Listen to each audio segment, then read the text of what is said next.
எல்லா வளமும் இருந்து என் மண்ணில் ஏன் வறுமை ஏழ்மை நிறைந்து கிடக்கிறது?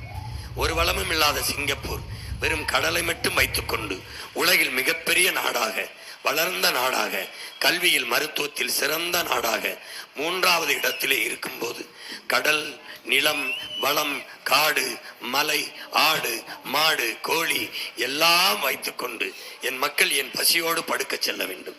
என் மக்கள் ஏன் இலவசத்திற்கு கையேந்தி நிற்க வேண்டும்? இந்த நிலையை போக்க பெரும் கனவை கொண்டு உங்கள் பிள்ளைகள் வருகிறோம். காசு இருக்கிறவன் தான் அரசியல் செய்ய முடியும் என்ற நிலை இருந்திருக்குமானால் அன்றைக்கு பெருந்தலைவர் காமராஜரும் நம் தாத்தா கக்கனும் தெய்வ திருமகன் நம் தாத்தா முத்துராமலிங்கத்தவர் போன்றவர்களெல்லாம் அற்புதமான இந்த தலைவர்கள் தோன்றி இருக்க முடியுமா என்று பாருங்கள். ஓட்டுக்கு காசு கொடுத்தா அவர்கள் ஓட்டை பெற்றார்கள்? இல்லை, தன்னலமற்ற தங்கள் சேவையால் மக்களின் இதயத்தை வென்று மகத்தான தலைவர்களால் மக்களின் மனத்தில் நின்று அந்த வாக்கை பெற்று வாழ்ந்தார்கள், மக்களுக்கு சேவை செய்தார்கள்.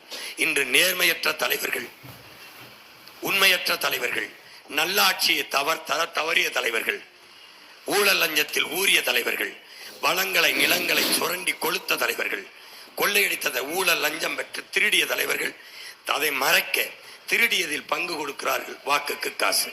மதிப்புமிக்க என் பெற்றோர்களே, என் அன்பு சொந்தங்களே, என் அன்பு தம்பி தங்கைகளே, உங்கள் வீட்டில் ஒருவன் திருடிவிட்டு 5 லட்சம் திருடிவிட்டு ஒரு 5000 உங்கள் வீட்டில் திருடிவிட்டேன், இந்தாங்கள் உங்களுக்கு பங்கு என்று 5000 கொடுத்தால் நீங்கள் வாங்கிக் கொள்வீர்களா? இல்லை, விளக்கமாறு செருப்பை கொண்டு அடிப்பீர்களா என்று அறிவு சமூகம் சிந்தித்து பார்க்க வேண்டும். இல்லை, அம்மா நான் உங்கள் வீட்டில் திருடப் போகிறேன், அதுக்கு முன்பணமாக அட்வான்ஸாக இந்தாருங்கள் 2000 என்று கொடுத்தால் வாங்குவீர்களா? இல்லை அடித்து விரட்டுவீர்களா? ஓட்டுக்கு காசு கொடுப்பது 5 ஆண்டு திருட எனக்கு அனுமதி தாருங்கள் என்று கொடுக்கிற முன்பணம் தான் என்பதை நீங்கள் உணரவில்லையா? 5000 வங்கி கணக்கில் போடுகிறேன், 10,000 போடுகிறேன் என்பது நான் கொள்ளையடித்த பணத்தில் உங்களுக்கு பங்கு என்று அது தெரியவில்லையா? நம் தாத்தா தெய்வ திருமகன் சொல்லுகிறார்களே, ஓட்டுக்கு காசு கொடுக்கிறவன் பாவி, அந்த காசை வாங்கி கொண்டு ஓட்டு போடுகிறவன் தேச துரோகி என்று.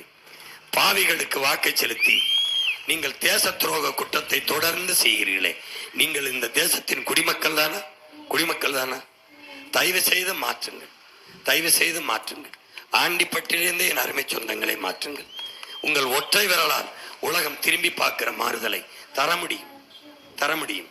என் தங்கைக்கு, பொறியாளர் கோமதிக்கு இந்த ஆண்டிப்பட்டி சட்டமன்ற தொகுதியில் விவசாய சின்னத்தில் வாக்கை செலுத்தி இந்த தீய ஆட்சி முறைக்கு, இந்த தீய அரசியல் முறைக்கு தீய வச்சு கொளுத்தி சாம்பலாக்குங்கள். இவர்களை விட்டு ஒழியுங்கள். போதும். எத்தனை